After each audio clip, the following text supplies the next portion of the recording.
Hi all, welcome to X and Y class 5. അപ്പോൾ നമ്മൾ annual എക്സാമിൻ്റെ ടൈം ടേബിളൊക്കെ വന്നു കഴിഞ്ഞു. ഇനി നമുക്ക് കുറച്ച് ദിവസമാണ് നമ്മൾ എക്സാമിന് മുന്നേ ഉള്ളത്. സോ ഇനിയുള്ള ദിവസങ്ങളിൽ എങ്ങനെയാണ് നമ്മൾ ഓരോ സബ്ജക്ട്സും പഠിക്കേണ്ടത്, അതിൽ തന്നെ ബേസിക് സയൻസ് എങ്ങനെയാണ് പഠിക്കേണ്ടത്, അതാണ് നമ്മൾ ഈ വീഡിയോയിൽ ഡിസ്കസ് ചെയ്യാൻ പോകുന്നത്. സോ നമുക്ക് നോക്കാം ബേസിക് സയൻസിൽ ഏതൊക്കെ ടോപ്പിക്സ് ആണ് നമ്മൾ കൂടുതലായിട്ട് ഫോക്കസ് ചെയ്യേണ്ടത്, ഏതൊക്കെ ചാപ്റ്റേഴ്സിലാണ് കൂടുതലായിട്ട് നമുക്ക് മാർക്ക് സ്കോർ ചെയ്യാൻ പറ്റുക, അതിൽ തന്നെ ഏറ്റവും ഇമ്പോർട്ടൻ്റ് ആയിട്ടുള്ള കാര്യങ്ങൾ ഏതൊക്കെയാണ്, അതൊക്കെയാണ് നമ്മൾ ഡിസ്കസ് ചെയ്യാൻ പോകുന്നത്. സോ നമുക്ക് എന്ത് ചെയ്യാം, വീഡിയോയിലേക്ക് കടക്കാം. സോ നമുക്ക് നോക്കാം ഏതൊക്കെ ചാപ്റ്റേഴ്സ് ആണ് ആനുവൽ എക്സാംസിന് കൂടുതലായിട്ട് നമുക്ക് വരുന്നത് നോക്കാം. നമുക്ക് അതിന് മുമ്പ് നമ്മളെ എക്സാം ഡേറ്റ് നിങ്ങൾക്ക് എല്ലാവർക്കും അറിയാമെന്ന് വിചാരിക്കുന്നു. ഹൈസ്കൂളുമായിട്ട് അറ്റാച്ച് ചെയ്തിട്ടുള്ള UP സ്കൂൾ, അതായത് ഹൈസ്കൂളിൻ്റെ ഒപ്പം തന്നെയുള്ള, അതായത് 1 മുതൽ 10 വരെ അല്ലെങ്കിൽ 5 മുതൽ 10 വരെയുള്ള സ്കൂളുകളൊക്കെ ഉണ്ടാവും അല്ലേ, അവർക്ക് ഉണ്ടാവുന്ന, അതായത് അവിടെ 10ാം ക്ലാസ്സിൻ്റെ എക്സാം നടക്കുന്നുണ്ടാവും. അതുകൊണ്ട് തന്നെ അവർക്ക് 19 മാർച്ച് രാവിലെയാണ് എന്താ ബേസിക് സയൻസ് അല്ലെങ്കിൽ അടിസ്ഥാന ശാസ്ത്രത്തിൻ്റെ എക്സാം വരുന്നത്. ഇനി UP സ്കൂൾ മാത്രമുള്ള സ്കൂളാണെങ്കിൽ അവിടെ എന്തായിരിക്കും 25 മാർച്ച് 2026 മോർണിംഗിലാണ് എന്താ നമ്മൾ അടിസ്ഥാന ശാസ്ത്രം അല്ലെങ്കിൽ ബേസിക് സയൻസിൻ്റെ എക്സാം വരുന്നത്. ഇനി നമുക്ക് ഓരോ ടോപ്പിക്സ് നോക്കാം. പാർട്ട് 1 ഏതൊക്കെ ചാപ്റ്റേഴ്സ് ആണുള്ളത്, പാർട്ട് 2 ഏതൊക്കെ ചാപ്റ്റേഴ്സ് ആണുള്ളത് നോക്കാം. പാർട്ട് 1 ചാപ്റ്റേഴ്സ് എന്ന് പറയുന്നത് chain of life, away from diseases, water and life, seed of life എന്ന് പറയുന്ന 4 ചാപ്റ്റേഴ്സ് ആണ്. ഈ പാർട്ട് 2 നോക്കുകയാണെങ്കിൽ സ്കൈ നിയർ അറ്റ് ഹാൻഡ്, അതുപോലെ തന്നെ source of energy, magic of senses and diverse organisms എന്ന് പറയുന്ന ഈ ചാപ്റ്റേഴ്സാണ് പാർട്ട് 2 വരുന്നത്. ഇനി നമ്മൾ മനസ്സിലാക്കേണ്ടത് പാർട്ട് 1 എന്ന് പറയുന്നത് കോർ ഫൗണ്ടേഷൻ. നമ്മൾ ഓൾറെഡി എന്ത് ചെയ്തിട്ടുണ്ട്, നമ്മൾ ഈ ഒരു പാർട്ട് 1 കുറേ അധികം ക്വസ്റ്റ്യൻസ് നമ്മൾ ഓൺ എക്സാമിനും ക്രിസ്മസ് എക്സാമിനൊക്കെ എന്ത്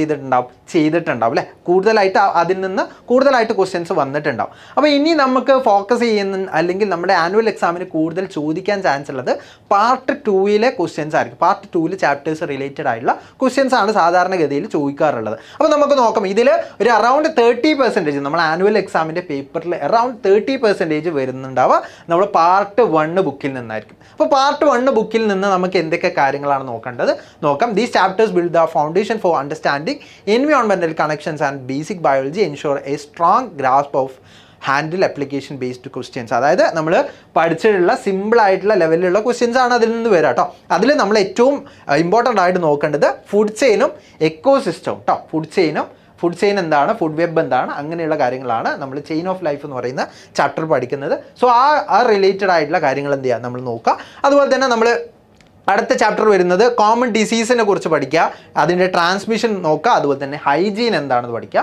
ഇതാണ് അവിടെ നമുക്ക് ചോദിക്കാൻ ചാൻസ് ഉള്ളത്. ഇനി തേർഡ് അല്ലെങ്കിൽ വാട്ടർ ഓഫ് ലൈഫ് എന്ന് പറയുന്ന ചാപ്റ്ററിൽ നമ്മൾ നോക്കേണ്ടത് water properties and conversion methods, അതായത് വാട്ടറിൻ്റെ കൺവേർഷൻ ഉണ്ട് അല്ലേ, വാട്ടർ ലിക്വിഡ് ആവുന്നു, സോളിഡ് ആവുന്നു, അങ്ങനെയുള്ള ഡിഫറെൻറ്റ് പ്രോസസ്സുകൾ പഠിച്ചിട്ടുണ്ടാകും. സോ ആ ഒരു പ്രോസസ്സിനെ കുറിച്ചായിരിക്കും ഈ ഒരു പാർട്ടിൽ നിന്ന് ചോദിക്കുന്നുണ്ടാവും. അതുപോലെ തന്നെ വാട്ടറിൻ്റെ സോലിബിലിറ്റി അങ്ങനെയുള്ള കാര്യങ്ങളും ഉണ്ട് ഇവിടെ ചോദിക്കാൻ ചാൻസ് ഉണ്ട്. ഇനി study the critical stages of seed germination, അതായത് വിത്ത് മുളയ്ക്കുന്ന ആ ഒരു ഡിഫറെൻ്റ് ആയിട്ടുള്ള മെത്തേഡ്സ് ഉണ്ട് അല്ലേ, അല്ലെങ്കിൽ ഡിഫറെൻ്റ് ആയിട്ടുള്ള പ്രോസസ്സുകളുണ്ട്. അതാണ് നമ്മൾ സീഡ് ഓഫ് ലൈഫ് എന്ന് പറയുന്ന ചാപ്റ്ററിൽ പഠിച്ചിട്ടുണ്ടാവും. സോ അതുമായിട്ട് റിലേറ്റ് ചെയ്തിട്ടുള്ള കാര്യങ്ങളാണ് നമ്മൾ പാർട്ട് 1 നിന്ന് ഈ മൊത്തം കാര്യങ്ങളാണ് എന്ത് ചെയ്യേണ്ടത് നമ്മൾ കൂടുതലായിട്ട് ഫോക്കസ് ചെയ്യേണ്ടത്. ഓക്കെ, സോ ഈ ഒരു കാര്യമാണ് നിങ്ങൾ മനസ്സിലാക്കേണ്ടത്. ഇനി നമുക്ക് അടുത്ത പാർട്ട് 2 നമുക്ക് പാർട്ട് 2 ഏറ്റവും കൂടുതൽ ക്വസ്റ്റ്യൻസ് ഉണ്ടാവുക. അറൗണ്ട് 70% പാർട്ട് 2 നിന്നായിരിക്കും. സോ പാർട്ട് 2 എന്തൊക്കെ കാര്യങ്ങളാണ് വരുന്നത് നോക്കാം. Part 2 chapters typically carry the maximum weightage in the annual exams. Thoroughly revising this topic guarantees a substantial portion of total marks. അതായത് ടോട്ടൽ മാർക്സിൻ്റെ ഒരു അറൗണ്ട് 70% വരുന്നത് ഇവിടുന്നാണെന്നാണ് അർത്ഥം പറയുന്നത്.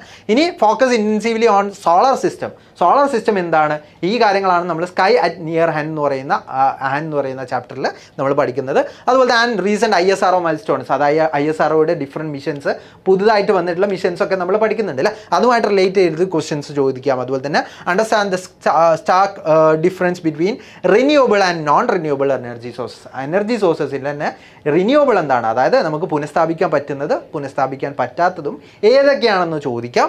അതുപോലെ തന്നെ more intricate workings of sensory organs, അതായത് സെൻസറി ഓർഗൻസിൻ്റെ വർക്കിംഗ് എങ്ങനെയാണ്, അതായത് നമ്മൾ കാഴ്ച എങ്ങനെയാണ് കാണുന്നത്, നമ്മൾ കേൾവി എങ്ങനെയാണ് ചെയ്യുന്നത്, അങ്ങനെയുള്ള കാര്യങ്ങളൊക്കെ ചോദിക്കാം. അതുപോലെ തന്നെ adaptation of aquatic life and insect life cycles, അതായത് അക്വാട്ടിക് ലൈഫും ഇൻസെക്ട് ലൈഫ് സൈക്കിളിൻ്റെ ഒക്കെ ഒരു ബേസിക് ആയിട്ടുള്ള കാര്യങ്ങളും കൂടി നമ്മൾ പഠിക്കുന്നുണ്ട്. അതുമായിട്ട് റിലേറ്റ് ചെയ്തിട്ടായിരിക്കും കൂടുതലായിട്ട് ക്വസ്റ്റ്യൻസ് വരാം. ഇനി നമുക്ക് ഓരോ ചാപ്റ്റേഴ്സിൽ തന്നെ നമുക്ക് നോക്കാം എങ്ങനെയാണ് നമ്മൾ സ്മാർട്ടായിട്ട് പ്രിപ്പയർ ചെയ്യേണ്ടത് നമുക്ക് നോക്കാം. ഹൈ പ്രയോറിറ്റി ഫോക്കസ്, അതായത് ഏറ്റവും കൂടുതൽ ഫോക്കസ് കൊടുക്കുന്നത് നമ്മൾ 5 മുതൽ 8 വരെയുള്ള ചാപ്റ്റേഴ്സിനാണ് നമ്മൾ ഏറ്റവും കൂടുതൽ പ്രയോറിറ്റി കൊടുക്കേണ്ടത്. ദാറ്റ് മീൻസ് നമ്മൾ പാർട്ട് 2 ചാപ്റ്റേഴ്സിനാണ് നമ്മൾ കൂടുതലായിട്ട് ഫോക്കസ് ചെയ്യേണ്ടത്. ഇനി ഇതാണ് കൂടുതലായിട്ട് നമുക്ക് മാർക്ക് സ്കോർ ചെയ്യാനുള്ള ഓപ്പർച്യൂണിറ്റി എന്ന് പറയുന്നത്. സോ അതെന്ത് ചെയ്യുക, നമ്മൾ കൃത്യമായിട്ട് എന്ത് ചെയ്യുക, ഫോളോ ചെയ്യുക. ആ ഒരു പാർട്ട് 2-ൽ ടോപ്പിക്സ് എന്ത് ചെയ്യുക, മാക്സിമം കവർ ചെയ്യുക. ഇനി നമുക്ക് ചെയ്യാൻ പറ്റുന്ന ഏറ്റവും ഇമ്പോർട്ടൻ്റ് ആയിട്ടുള്ള കാര്യമാണ് നമ്മൾ 1 to 4 ചാപ്റ്റേഴ്സിന് എന്ത് ചെയ്യുക, ഒന്ന് ജസ്റ്റ് ഒന്ന് റിവൈസ് ചെയ്ത് നോക്കുക. നമ്മൾ ഓൺ എക്സാമിനും ക്രിസ്മസ് എക്സാമിനൊക്കെ കൂടുതലായിട്ട് അത് ഫോക്കസ് ചെയ്തിട്ടായിരിക്കും നമ്മൾ ചെയ്തിട്ടുണ്ടാവുക. അപ്പോൾ നമുക്ക് ആനുവൽ എക്സാമിന് കുറച്ചുകൂടി സിമ്പിളായിരിക്കും. ഒന്നുകൂടി എന്താ ചെയ്യുക, വായിച്ച് നോക്കിക്കഴിഞ്ഞാൽ തന്നെ ഈസി ആയിട്ട് എന്ത് ചെയ്യാൻ പറ്റും, നമുക്ക് അതിലെ ക്വസ്റ്റ്യൻസ് വന്നു കഴിഞ്ഞാൽ സോൾവ് ചെയ്യാനൊക്കെ ബുദ്ധിമുട്ട് വല്ലാണ്ട് ഉണ്ടാവില്ല. അപ്പോൾ ആ ഒരു കാര്യം എന്ത് ചെയ്യുക, നമ്മൾ മനസ്സിലാക്കുക. ഇനി ടൈംഡ് പ്രാക്ടീസ്, നമുക്ക് ഇനി കുറച്ച് ദിവസങ്ങളാണ് നമ്മൾ മുന്നേ ഉള്ളത്. സോ ഡെഫിനറ്റ്ലി നമ്മൾ ഇനി ചെയ്യേണ്ടത്, നമ്മൾ പ്രീവിയസ് ഇയറിൽ ടോപ്പിക്സ് അല്ലെങ്കിൽ ചാപ്റ്റേഴ്സിൻ്റെ നെയിം മാത്രമായിരിക്കും, അതായത് കഴിഞ്ഞ വർഷത്തെ ക്വസ്റ്റ്യൻ പേപ്പർ ഉണ്ടാവും, അതിന് മുന്നത്തെ ക്വസ്റ്റ്യൻ പേപ്പർ ഉണ്ടാവില്ല. പക്ഷേ ചാപ്റ്ററിൽ നെയിമിൽ മാത്രമായിരിക്കും വ്യത്യാസം ഉണ്ടാവുക. പക്ഷേ അതിലെ കണ്ടൻസിലൊന്നും വല്ലാതെ വ്യത്യാസങ്ങൾ വന്നിട്ടില്ല. സോ നിങ്ങൾ എന്താ, ആ ഒരു ക്വസ്റ്റ്യൻസ്, അതായത് നിങ്ങൾ ഇപ്പോൾ കഴിഞ്ഞ വർഷത്തെ ക്വസ്റ്റ്യൻ പേപ്പർ, അതായത് ആനുവൽ എക്സാമിൻ്റെ പേപ്പറൊക്കെ നിങ്ങൾക്ക് ഇൻ്റർനെറ്റിൽ അവൈലബിൾ ആണ്. സോ ആ ഒരു ക്വസ്റ്റ്യൻസ് എന്ത് ചെയ്യുക, നിങ്ങൾ മാക്സിമം ചെയ്ത് നോക്കുക. അത് ചെയ്ത് നോക്കിയിട്ട് നമുക്ക് എങ്ങനെയുള്ള ക്വസ്റ്റ്യൻസ് ആണ് വരുന്നത്, അതിൻ്റെ പാറ്റേൺ എങ്ങനെയാണ്, അങ്ങനെയുള്ള കാര്യങ്ങളൊക്കെ എന്ത് ചെയ്യാം നമ്മൾ നോക്കാം. ബേസിക് സയൻസിൽ മാത്രമല്ല, ബാക്കിയുള്ള സബ്ജക്ട്സിലൊക്കെ ഇങ്ങനെ നമ്മൾ ചെയ്ത് നോക്കാം. ഓക്കെ, സോ ഇതാണ് നമ്മൾ സ്മാർട്ടായിട്ട് പ്രിപ്പയർ ചെയ്യാനുള്ള സ്ട്രാറ്റജി എന്ന് പറയുന്നത്. ഇനി നമുക്ക് ഏറ്റവും ഇമ്പോർട്ടൻ്റ് ആയിട്ട് വരുന്നതാണ്, നമ്മൾ ക്വസ്റ്റ്യൻ ചോദിച്ചതിനനുസരിച്ചായിരിക്കും നമ്മൾ ആൻസർ വേണ്ടത്. അതായത് ഒരു ചെറിയ മാർക്കിൻ്റെ, അല്ലെങ്കിൽ 1 മാർക്കിൻ്റെ 2 മാർക്കിൻ്റെ ഒക്കെ ക്വസ്റ്റ്യൻ വന്നു കഴിഞ്ഞാൽ നമ്മൾ ഒരുപാട് എഴുതേണ്ട ആവശ്യം ഉണ്ടാവില്ല അല്ലേ. നമുക്ക് ഒറ്റ വേർഡിൽ തന്നെ നമുക്ക് അതിന് ആൻസർ എഴുതാൻ പറ്റും.